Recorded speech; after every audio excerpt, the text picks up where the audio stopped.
Hello there, good people. Welcome to It's a Shaw Thing. I'm your host, Rob Shaw, here to talk a little fantasy football. Today we're talking about 3 players moving up and 3 players moving in the wrong direction. We got the good guys first. We start in San Francisco, and Glenn Coffey, the rookie running back, is going to have some immediate fantasy value. Frank Gore out with an ankle injury for at least 1 week. I know this past weekend, Coffey, not all that impressive in moving the ball around. He had 25 carries, only got about 54 yards.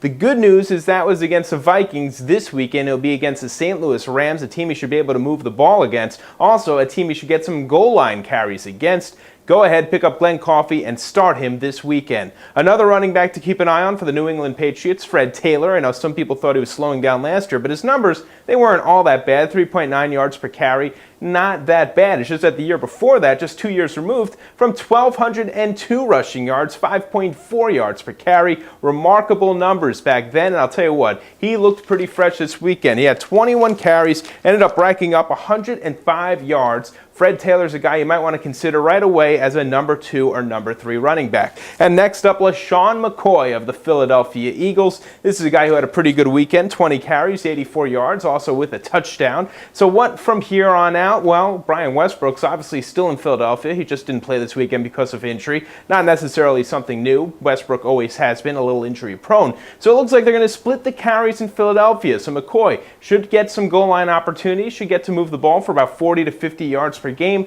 Not a bad third running back right there. And now we move to the players moving in the wrong direction. And what is up with Clinton Portis of the Washington Redskins? This is a guy who was fantastic last year. This year, he's barely touching the ball. Just 12 carries against the Lions. He got 42 yards. No touchdowns so far this season. This is a guy who's been a disappointment because they're trying to keep him fresh. So maybe we'll come back and say he has some value in the second half of the season. But as of now, he has zilch. Another player moving in the wrong direction, Donnie Avery. Just about everyone on the St. Louis Rams is, other than Steven Jackson. Mark Bolger, the quarterback, hurt his arm this past week, so now you're taking away the quarterback. So Kyle Bowler comes in. This is not helping out Donnie Avery at all. You look at his numbers for the season, they're pitiful. So far, he's got 10 receptions for 62 yards. Those are numbers he usually would be able to put up in a single game last year. As a rookie, he ended up with 674 receiving yards last year. So if he's able to get as many as 400, he'd actually have to improve his pace. So this is a guy who must step up because right now he is performing at a very low level. He's got no fantasy value, even though Laurent Robinson is out and might be gone for the season. So keep an eye on the situation.